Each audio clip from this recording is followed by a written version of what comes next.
ये मैं लंबा नहीं बोलूंगा, लेकिन कल पूर्व संध्या पर भगवान देवनारायण जी की आज प्रकाट उत्सव है और आज प्रकाट उत्सव है। तो कल दोपहर को गुर्जर समाज और हमारे डॉक्टर विक्रम सिंह जी यहाँ मालनी साहब बैठे, इन्होंने एक बहुत बड़ा कार्यक्रम जयपुर में रखा था। पूरे प्रदेश के विभिन्न प्रदेशों के लोग उस कार्यक्रम में आए थे और माननीय मुख्यमंत्री जी ने उस कार्यक्रम में आकर के आप सबको शुभकामनाएं दी थी। आपके विकास की और आपकी सोच माननीय मुख्यमंत्री जी की आपके प्रति क्या है, मैं उनकी 4 लाइन आपको अभी मोबाइल पे सुनाऊंगा।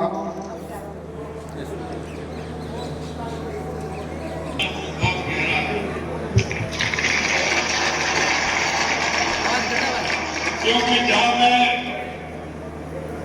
रहा पला पड़ा, मैं इसी समाज में बड़ा हुआ हूं, तो मेरे को पता है कि मुझे कितना लाड और प्यार मिला और निश्चित रूप से मेरे जीवन में इस समाज का बहुत बड़ा योगदान है, बहुत बड़ा योगदान। दोबारा सुनाता हूँ। भगवान देवनारायण जी जयंती के कार्यक्रम में बोले हैं। अब आप समझ सकते हैं, हमारे इस ट्रस्ट के अध्यक्ष आदरणीय फूलचंद लंगड़ी साहब,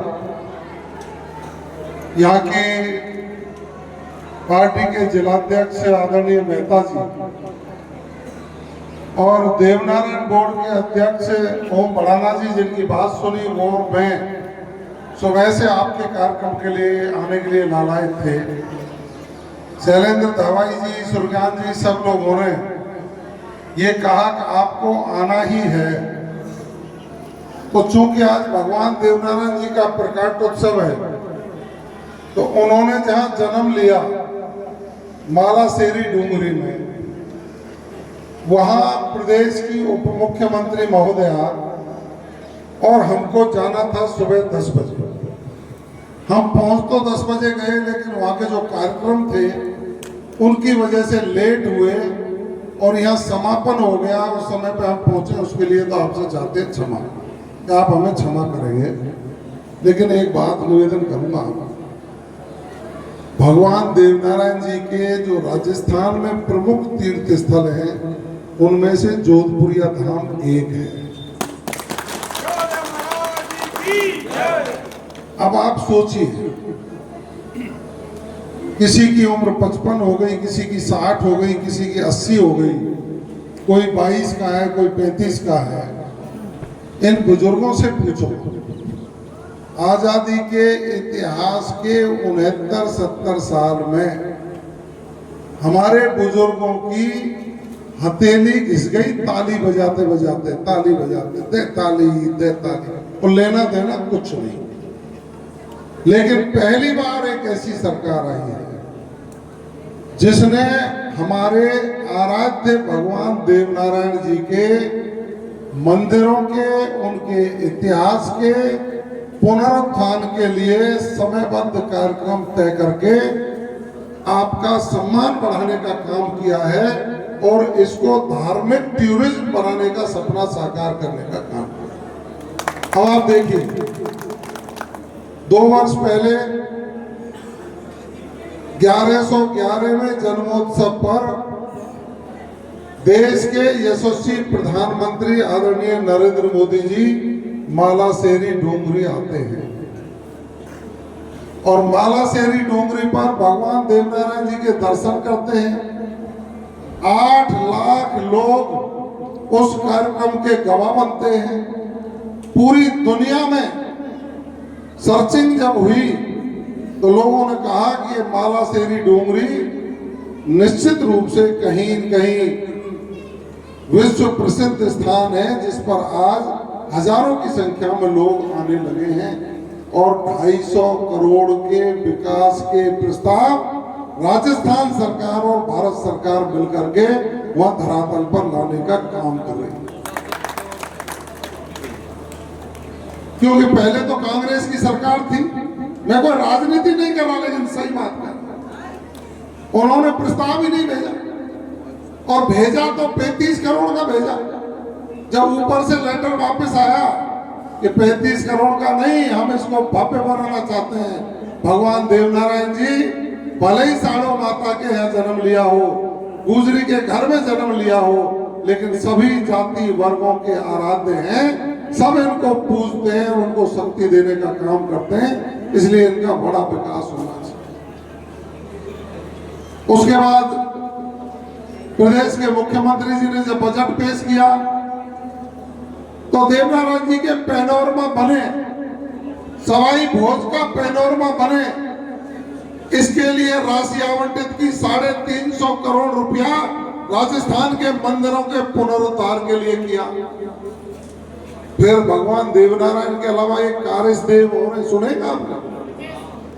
कारिस देव की मान्यता भरतपुर जिले में है।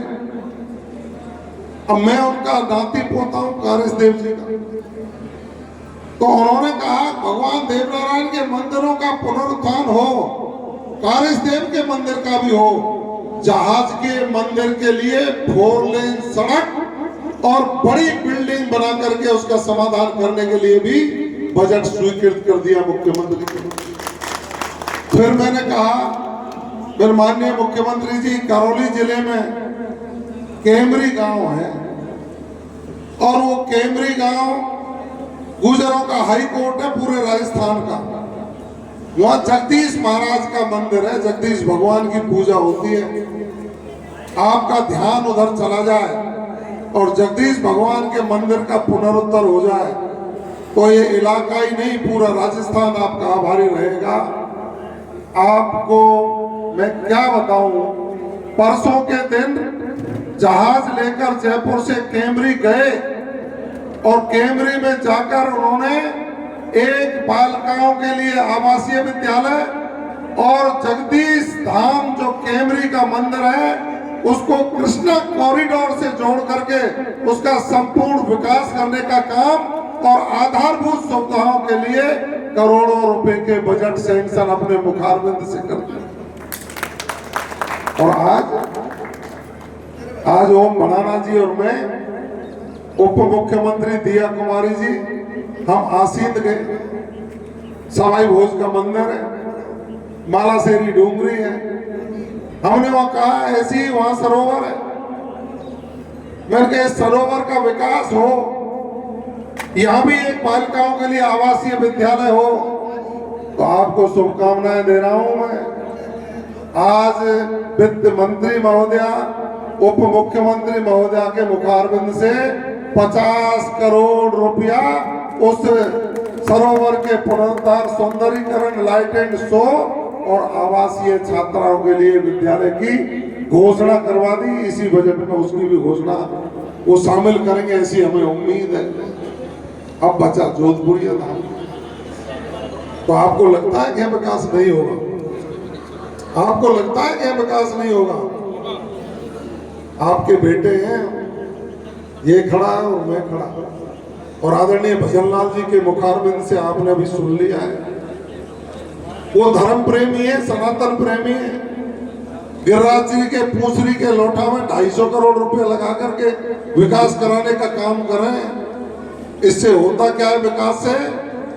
जैसे जैसे यह सुविधाएं बढ़ेंगी, लोगों का आवागमन बढ़ेगा, छोटे उद्यमियों को रोजगार बढ़ेगा, हर व्यक्ति को दुकान खोलने का मौका मिलेगा, अपनी हस्त निर्मित चीजों को बेचने का मौका मिलेगा। लोग जब बाहर से आएंगे तो खरीदारी करेंगे, किसी को यहाँ अतिथि गृह बनाने का मौका मिलेगा, किसी को सेवा शुश्रूषा का मौका मिलेगा। देश दुनिया के लोग आएंगे तो यहाँ की आर्थिक स्थिति सुधरेगी। मैं तो इस कमेटी को साधुवाद और धन्यवाद देना चाहता हूँ कि इतनी सुंदर व्यवस्थाएं, आप करोड़ों रुपए के काम के शिलान्यास हमारे जैसे व्यक्तियों के कर कमलों से करा करके हमको भी धन्य बना दिया कि हमारा नाम यहाँ की दीवारों पर जब लगा रहेगा, देश दुनिया के लोग आएंगे तो वो भी कहेंगे कि हाँ, देवनारायण का कोई वंशज था जिसने अपने हाथ लगा करके यहाँ अच्छी व्यवस्थाओं की शुरुआत की। अगली बार मुख्यमंत्री जी का हेलीकॉप्टर यहीं उतरेगा, क्योंकि ये इलाका टोंक, अजमेर, सवाईमाधोपुर और जयपुर जिले के बीच में पड़ता है। हमारे वहां तक के लोग पदयात्री यहां तक झंडा लेकर के आते हैं। 300 किलोमीटर की यात्रा करके लोग यहाँ आकर के मन्नत मांगने का काम करते हैं और भगवान देव नारायण उनको आशीर्वाद दे करके उनकी मन्नत पूरी करके उनका मार्ग प्रशस्त, सुख और समृद्धि का करते हैं। तो मैं तो प्रणाम करता हूँ ऐसी सिद्ध भूमि को, मैं प्रणाम करता हूँ भगवान देव नारायण को, मैं प्रणाम करता हूँ आप सभी लोगों को और क्षमा चाहता हूँ लेट होने के लिए। आप तो अच्छे सपने सजोइए, आप अच्छे सपने देखोगे, उनको पूरा करने का काम राजस्थान की भारतीय जनता पार्टी की आदरणीय भजनलाल शर्मा जी की सरकार पूरा करेगी। और कई ऐसे हैं तोता चना बाजे घरा, उनको ताली पीटना थोड़ा सा बंद करो। नुकसान होता है हमारा, नुकसान को दूर करिए। सब अपने हैं लेकिन विकास के रास्ते पर एकजुट होकर के चलिए, आपका उज्जवल भविष्य है। भगवान देव नारायण जी आपके ऊपर कृपा रखेंगे। बोलिए भगवान देव नारायण की। बहुत बहुत धन्यवाद मित्रों। और लीजिए